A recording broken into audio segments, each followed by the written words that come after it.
इसकी full explanation देता हूं मैं आपको, इसके पीछे नेचर क्या है, ठीक है, ठीक है, और मैं आपको यहाँ जनरल एंट्री प्रॉपर तरीके से बता दूंगा आप लोग, ठीक है। तो आप देखिए, रीवैल्यूएशन अकाउंट की हिंदी होती है पुनः मूल्यांकन खाता। अभी मैंने आपको इंट्रोडक्शन में समझाया ही है कि रीवैल्यूएशन अकाउंट क्यों बनाया जाता है। जितने भी एसेट्स और लायबिलिटी जो होती हैं, जब उनका रीवैल्यूएशन या रीअसेसमेंट करते हैं तो उससे हमें पता चलता है कि एसेट्स में क्या बदलाव आए हैं, लायबिलिटी में क्या बदलाव आए हैं, और उस होने वाले बदलाव से, एसेट्स और लायबिलिटी के होने वाले बदलाव से फर्म को फायदा नुकसान होता है। यानी कि एसेट्स में फायदा वृद्धि होती है तो फायदा होता है, तो उस फायदे नुकसान का जो बेनिफिट है वो पुराने पार्टनर को पुराने रेशियो में दे दिया जाता है। तो यही यहां पर हिसाब करना होता है। किसके? नए के आने से पहले। नया पार्टनर आ रहा है उससे पहले ही पहले का कोई भी हिसाब है, फायदा नुकसान सब बांट लो। समझ आ रहा है? ताकि लड़ाई झगड़ा ना हो। बहुत सिंपल कॉन्सेप्ट है, ठीक है। तो देखिए, रीवैल्यूएशन की लेफ्ट साइड डेबिट, यानी किसी भी अकाउंट की लेफ्ट साइड डेबिट होती है और राइट साइड क्रेडिट होती है। और इसमें इसका नेचर जो होता है नॉमिनल अकाउंट नेचर होता है, नाम मात्र खाता। रूल, गोल्डन रूल्स पढ़े होंगे आपने डेबिट और क्रेडिट के। क्या होता है नॉमिनल अकाउंट का रूल? क्या होता है? Debit all expenses and losses, credit all income and gains. यानी जितने भी फायदे हैं सब क्रेडिट साइड लिखे जाते हैं और जितने भी नुकसान है इधर। तो मतलब एसेट्स के घटने बढ़ने से, लायबिलिटी के घटने बढ़ने से अगर कोई भी फायदा नुकसान होता है, अगर कोई भी फायदा होगा तो क्रेडिट साइड लिख देना, कोई भी नुकसान होगा तो डेबिट साइड लिख देना। यही इसका नियम है। पेपर में एक नंबर पूछ देता है रीवैल्यूएशन अकाउंट का नेचर क्या है, आप बोलेंगे नॉमिनल अकाउंट नेचर होता है अकॉर्डिंग टू ट्रेडिशनल क्लासिफिकेशन, ठीक है। अब यहां पर हम क्या करते हैं, अमाउंट, ये हो गया अमाउंट, और आपको यहां पता है क्या लिखा जाता है? पार्टिकुलर, विवरण। पार्टिकुलर का मतलब क्या होता है? विवरण, ठीक है बच्चा लोग। अब देखिए, मुझे बताइए, एसेट्स बढ़ती है तब फायदा होता है कि घटती है तब फायदा होता है? बढ़ती है तो फायदा होता है और घटती है तो नुकसान।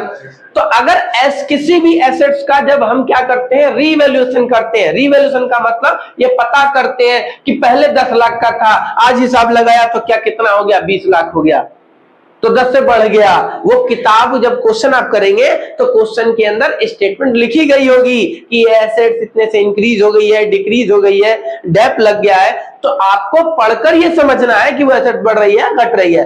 अगर एसेट्स घटेगी तो डेबिट साइड लिखेंगे, क्योंकि मैंने आपको बताया था सारे नुकसान डेबिट साइड लिखना है, ठीक है। सारे नुकसान, लॉस जो है वो डेबिट साइड लिखना है। सारे गेन या फायदे कहां लिखने हैं? क्रेडिट साइड लिखने हैं। इतना सा नियम है, ठीक है। तो टू एसेट्स क्या लिखेंगे? जो भी एसेट्स बढ़ घट रही उसका नाम लिखेंगे। अगर एसेट्स, ये एरो घटने का है, अगर एसेट्स घटेगी, जितने से घटेगी वो यहां दिखा देंगे। क्लियर हो गया? और एसेट्स का बढ़ना फायदा होता है तो फायदा किधर दिखाते हैं? Credit side. तो बाई इधर लिखेंगे, बाई एसेट्स, और एसेट्स बढ़ती है तो इधर दिखा देते हैं। बात समझ आ रही है आप लोग? ठीक है। वैसे ही बात करते हैं लायबिलिटी की। लायबिलिटी का बढ़ना क्या होता है? नुकसानदायक होता है। कर्जे अगर बढ़ जाए, कोई आ जाकर मुझे अचानक से पकड़ ले, बोले भैया ये पैसा आपका, आपसे मुझे लेना था और मैं भूल गया था वो पैसे को, और अचानक से आके पकड़ ले, तो मुझे क्या होगा? मेरे को देना पड़ेगा ना उसे पैसा, तो मेरे लिए तो नुकसान हुआ। समझ आ रहा है? समझ रहे? याद कैसे करना, दिमाग लगाइए, आपके प्रैक्टिकल लाइफ से जोड़िए। आप भी किसी से क्या किए थे? किसी से उधार लिए थे, आप भूला गए उसको देना, मस्त एकदम मोमोज चाउमीन खा के पार्टी करके डांस कर रहे हैं खूब आराम से, ठीक है। अचानक से आके पकड़ लिया, गुद्दी हो भाई पैसे नहीं दे रहा, मौज कर रहा, हमें तो बोल रहा था दिक्कत चल रही है और खुद मौज कर रहा। ओ तुम, अरे यार भाई भूल गया था तेरे पैसे में। कैसा लगेगा तुम्हें? दुख बचेगा ना? लॉस। ऐसे याद करो ना भाई, याद हो जाएगा कोई, सिंपल सा भाई। क्या तो लायबिलिटी बढ़ती है तो नुकसान, इसलिए डेबिट साइड, और लायबिलिटी घटेगी तो फायदा कि नुकसान?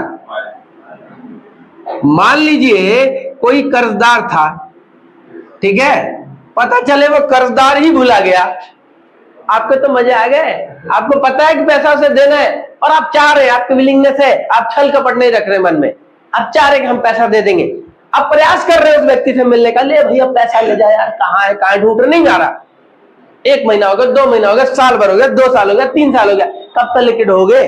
आदमी क्या करेगा? तो आपने क्या किया, भाई इसका खाता बंद करे, अरे मिल ही नहीं रहा है, तो आपका बिना पैसा दिए कर्जा खत्म, तो फायदा, मजा आ जाएगा। समझ आ रहा आपको? तो फायदे किधर दिखाएंगे? क्रेडिट साइड, सिंपल सा लॉजिक है। अब उसके बाद जब हम फर्म एसेट्स और लायबिलिटी का रीवैल्यूएशन और रीअसेसमेंट करते हैं तो हमें पता चलता है कि कुछ दायित्व क्या थे? अनरिकॉर्डेड थे, यानी कुछ कर्जे लिखित में नहीं थे। जब नया पार्टनर आया, जब हमने हिसाब लगाया तो पता चल रहा, अच्छा ये वाला क्रेडिटर तो अभी बाकी रह गया, तो कर्जा बढ़ जाता है, तो भी नुकसान। अनरिकॉर्डेड क्या है? अनरिकॉर्डेड लायबिलिटी, ठीक है, ऐसी लायबिलिटी जिसको आपने अभी रिकॉर्ड ना किया हो, तो उससे भी क्या होगा? आपको नुकसान होगा ना। वैसे ही बाई अनरिकॉर्डेड एसेट्स, क्या बच्चे? बाई अनरिकॉर्डेड एसेट्स, कोई भी ऐसी संपत्ति जो रिकॉर्डेड नहीं है, ठीक है, लेकिन जब हिसाब किताब करते, मान लो हम क्या कर रहे हैं, जब नया पार्टनर आ रहा है तो एसेट्स का रीवैल्यूएशन कर रहे हैं, जब हिसाब लगा रहे हैं, लिख रहे हैं कि ये इतना था उतना था, तो पता चल रहा है यार ये कंप्यूटर तो हमने लिखा ही नहीं था एसेट्स में, ठीक है, ये तो हमारे रिकॉर्ड से ही बाहर रह गया था, तो तुम्हारी संपत्ति बढ़ रही है ना, तो फायदा हो गया, है ना।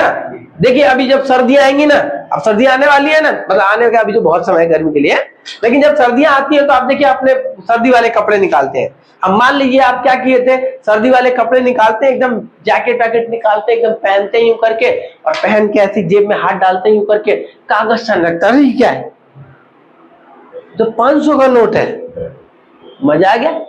क्यों मजा आ रहा है? आपके रिकॉर्ड में नहीं था, दिमाग भूल गया था कि इतना पैसा रख के, जब सर्दी में कभी कहीं जा रहे थे पैसा रख रखे थे, अब वो वही कपड़ा में धुलाया और चपटा गया, ठीक है, और जैसे ही आप क्या हुआ, दोबारा सर्दी आया, ऐसे किए कागज, और मजा आ गया, फायदा।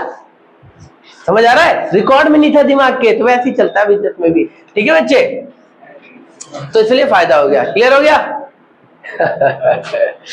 तो ये था आपका बेसिकली पूरा कॉन्सेप्ट रिवैल्यूएशन का, यही है, घटेगा डेबिट, लायबिलिटी बढ़ेगी debit, liability unrecorded liability debit, क्योंकि इन सब की वजह से बिजनेस को नुकसान होता है। एसेट बढ़ेगी फायदा, लायबिलिटी घटेगी फायदा, अनरिकॉर्डेड एसेट्स होगी फायदा, इन सब की वजह से फायदा होता है, इसलिए क्रेडिट होता है। अब एक चीज इसमें ध्यान रखिएगा कि जब भी किसी संपत्ति का पुनः मूल्यांकन होता है, यानी किसी भी चीज की जब हम रीवैल्यूएशन कराते हैं, तो उसमें क्या होता है, आखिर किसी संपत्ति का सही मूल्य कौन बताएगा? मेरे से पूछोगे तो मैं तो अपने सामान की कीमत बहुत ज्यादा ही बता दूंगा। तो इसका सही प्राइस बताने के लिए कुछ सर्टिफाइड इंजीनियर्स होते हैं जो स्पेशलिस्ट होते हैं किसी भी एसेट्स का वैल्यूएशन करने के लिए, तो वो इस काम के लिए कुछ पैसे लेते हैं जिसे हम रीवैल्यूएशन एक्सपेंस कहते हैं। अगर वो रीवैल्यूएशन एक्सपेंस पे किया जा रहा है तो वो भी खर्चा ही है, इसलिए अगर नगद में पे किया जा रहा है तो टू यहां क्या करेंगे, टू कैश या बैंक अकाउंट लिख देंगे, ठीक है, रीवैल्यूएशन एक्सपेंस, समझ आ रहा है, यहां लिख देंगे, ठीक। तो हाँ, इस अकाउंट में हुआ क्या कि जितने भी फायदे इधर, जितने भी नुकसान इधर, जब सारा हम लिख लेंगे तो हम बैलेंसिंग करेंगे। हम बच्चे, नन्हे मुन्ने बच्चे, हमने लेजर अकाउंट पढ़ा है, हमने बैलेंसिंग करना पढ़ा है। बैलेंसिंग मतलब हिसाब किताब करना हमने पढ़ा है। तो हम क्या करेंगे, इसका टोटलिंग कर देंगे। क्या कर देंगे, इसकी टोटलिंग कर देंगे, ठीक। अब टोटलिंग कैसे करेंगे, अब जोड़ेंगे, ये भी जोड़ेंगे, ये भी जोड़ेंगे, यानी टोटल नुकसान कितना हुआ, टोटल फायदा कितना हुआ। फायदा हुआ 1 लाख का, नुकसान हुआ 80,000 का, तो ओवरऑल फायदा हो गया ना, अब 20,000 का फायदा हो गया। ऐसे ही बैलेंसिंग होता है। अगर ये वाली साइड, फायदे वाली साइड ज्यादा है और खर्चे वाली कम है, तो आपको ओवरऑल फायदा होगा और ये प्रॉफिट होगा, और ये प्रॉफिट, जो भी प्रॉफिट होगा कौन बांटेगा, ओल्ड पार्टनर ओल्ड रेशियो। भाई इन सब को लगाने में, इन सब में खर्चा करने में पुराने पार्टनर की मेहनत है और पुराने समझौतों पे हुआ है सब कुछ, समझ आ रहा है, पुरानी शर्तों पर हुआ है, तो फायदा भी या नुकसान होगा तो पुरानी शर्तों पर ही बटेगा और पुराने लोगों में ही बटेगा। तो वो प्रॉफिट ट्रांसफर टू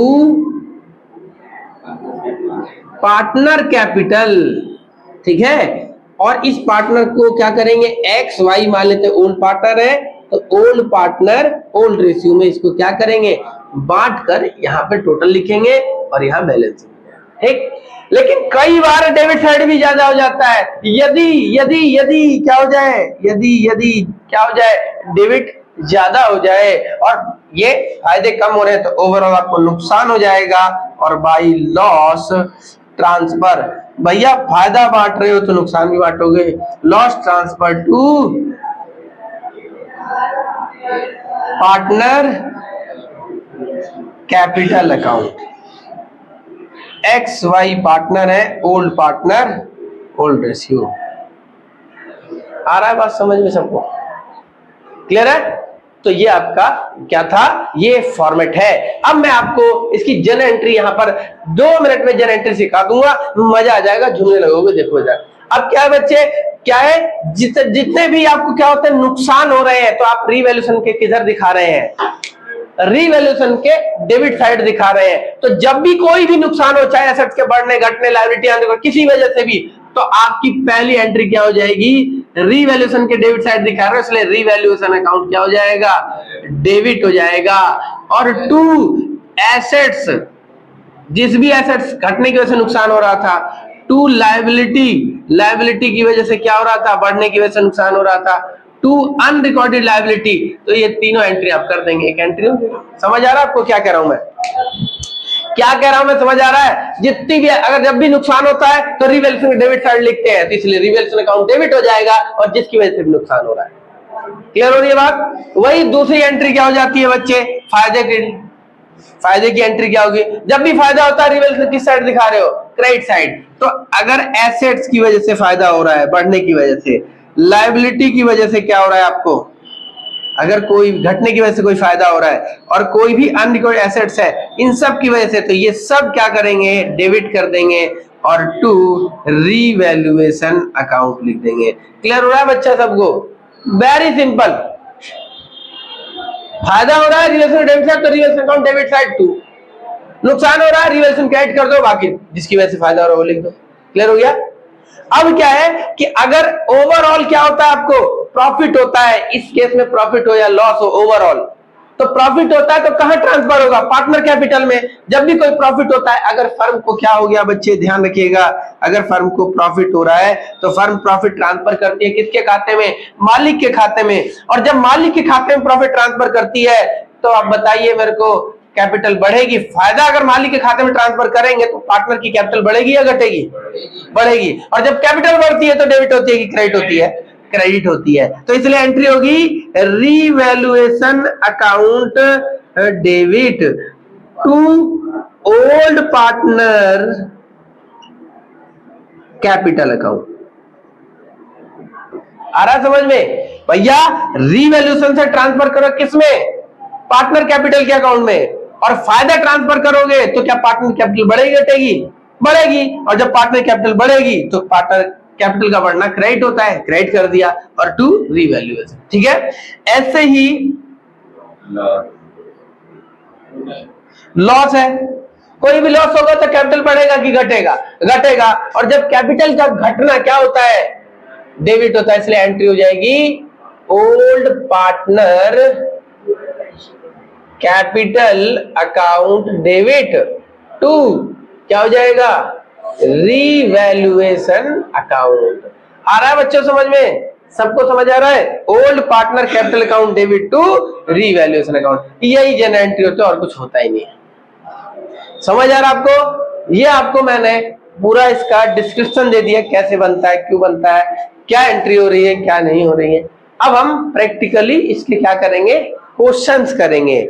मैं इसके आपको 2-4 क्वेश्चन आपको वीडियोस में करके दिखा दूंगा, समझा दूंगा, फिर उससे आप समझ जाएंगे। बाकी उसके बाद आप खुद करिए, दिक्कत आती है हमसे पूछिए, कहीं कहीं ना कहीं से पढ़ाई करिए। दुनिया में पढ़ने के लिए बहुत सारी जगह है, बस आपकी नीयत पढ़ाई करने की होनी चाहिए। ठीक है, तो चलिए अब अगले वीडियो में मिलेंगे।